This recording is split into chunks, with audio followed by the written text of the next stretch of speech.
Hi, I'm Scott. Welcome to Farmerize Stuff. Last fall, Courtney bought me a chicken egg incubator off Amazon. It holds 18 eggs. We waited until spring to try it because I didn't want to mess around with brooding chickens in my shop in the winter. It's much too cold out there. 21 days ago, I put 18 eggs, not unlike these, in the incubator. About 9 days into it, when we candled the eggs, we found that one wasn't viable. Still, that gave us 17 eggs.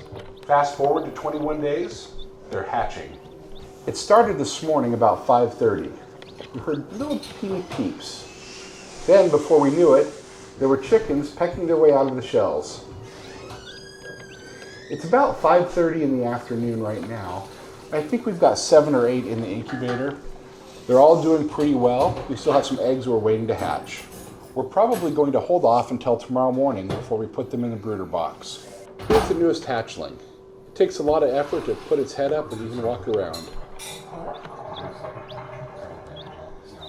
If you like growing stuff, especially chickens, please subscribe to Farmerize Stuff.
Until next time, we'll see you then.